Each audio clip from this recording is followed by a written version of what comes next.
Welcome to my YouTube channel में आप सभी का हार्दिक स्वागत अभिनंदन है। हम जी हाँ दोस्तों, कक्षा 8 के हिंदी और हम पढ़ेंगे हिंदी का पाठ 3 बस की यात्रा के बारे में विस्तार से अध्ययन करेंगे। यानी कि सारे हम प्रश्न उत्तर लेके इस यूट्यूब पर आपको निःशुल्क क्लासें अवेलेबल रहेगी। वीडियो को शुरू करने से पहले वीडियो को लाइक और शेयर अवश्य कीजिए। पहला प्रश्न देखते हैं कि मैंने उस कंपनी की हिस्सेदारी की तरफ पहली बार श्रद्धा भाव से देखा। लेखक के मन में हिस्सेदारी साहब के लिए श्रद्धा क्यों जग गई? तो उसका उत्तर रहेगा, लेखक के मन में हिस्सेदारी के श्रद्धा इसलिए जग गई क्योंकि बस के टायर घिसकर बिल्कुल खराब हो रहे थे। परिणाम स्वरूप पुलिया के ऊपर बस का टायर पंचर हो गया था, जिससे बस जोर से हिलकर रुक गई।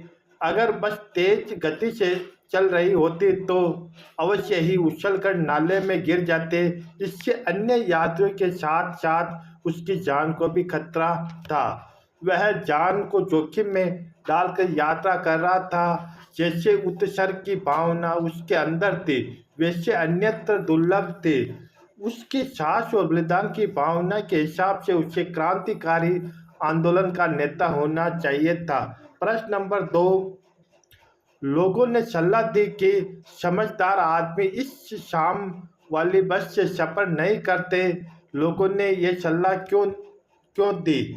तो लोगों ने ये सलाह लेखक को इसलिए दी क्योंकि वे जानते थे कि बस की हालत बहुत ख़राब है। रास्ते में बस कभी भी और कहीं भी धोखा दे सकती है। बस यात्रियों को गंतव्य तक ठीक से नहीं पहुंचा ही देगी, यह कहना बहुत ही मुश्किल था। प्रश्न नंबर 3, ऐसा जैसे सारी बसें इंजन है और हम इंजन के भीतर बैठे, लेखक को ऐसा क्यों लगा? उत्तर रहेगा, लेखक को ऐसा इसलिए लगा क्योंकि जब बस को स्टार्ट किया गया तब पूरी बस जोर की आवाज़ करते हुए हिलने लगी। ऐसे में लेखक और उसके मित्र को लगा कि जैसे सारी बस ही इंजन है और हम इंजन के अंदर बैठे हुए हैं। प्रश्न नंबर 4 है कि गजब हो गया, ऐसी बस अपने आप चलती है। लेखक को यह सुनकर हैरानी क्यों हुई? लेखक को उतरेगा, लेखक को यह सुनकर हैरानी इसलिए हुई कि देखने में तो बस अत्यंत पुरानी खटारा सी लग रही थी। उसे देखकर विश्वास नहीं हो पा रहा था कि यह सफर तय कर सकेगी। इसी कारण उसने कंपनी के हिस्सेदारी से पूछा कि बस चलती भी है। तब उन्होंने कहा कि ये अपने आप चलती है। यही लेखक हैरानी का कारण था। प्रश्न नंबर 5, मैं हर पेड़ को अपना दुश्मन समझ रहा। लेखक पेड़ों के दुश्मन क्यों समझ रहे था? उत्तर है, बस की दिशा ऐसी थी कि उसे जबरदस्ती चलाया जा रहा था। कभी भी उसकी ब्रेक फेल हो सकती थी या कोई पुर्जा खराब हो सकता था।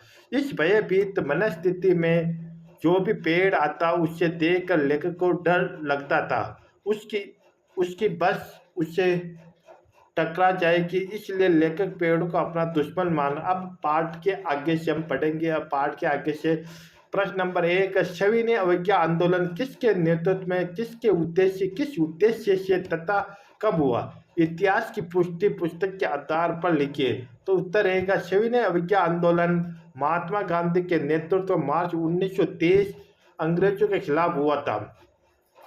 उस समय भारतीय समाज की दशा अत्यंत दयनीय थी।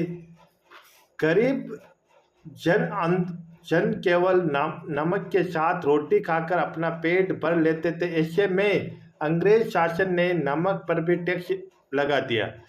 इससे गांधी जी बहुत दुखी हुए। उन्होंने गुजरात के साबरमती आश्रम से 250 किलोमीटर की पैदल यात्रा करके समुद्र किनारे बसे डांडी गांव में नमक बनाकर कानून भंग किया। इसे डांडी यात्रा, नमक सत्याग्रह, सविनय अवज्ञा आंदोलन के नाम से भी पुकारा जाता है।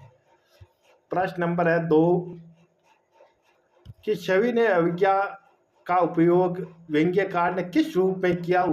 लिखिए। तो इसका उत्तर रहेगा, सविनय अवज्ञा का उपयोग व्यंग्यकार ने बस की जीर्ण शीर्ण दशा तथा उसके किसी भी प्रकार चलते जाने के संदर्भ में किया।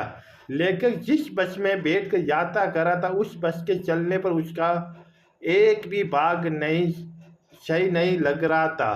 फिर भी थोड़ी दूर चलने के बाद वह इस प्रकार चलने लगी जैसे उसके सभी भाग मिलकर सविनय अवज्ञा आंदोलन की तरह हो गए, अर्थात सारे हिस्से में के पूरे के भेदभाव समाप्त हो गया।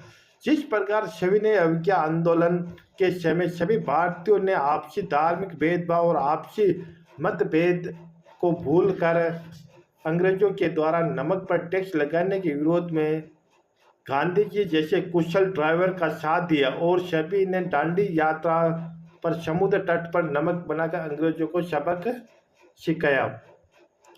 प्रश्न नंबर 3, आप अपनी किस यात्रा के खट्टे मीठे अनुभवों को याद करते हो एक लेख लिखिए।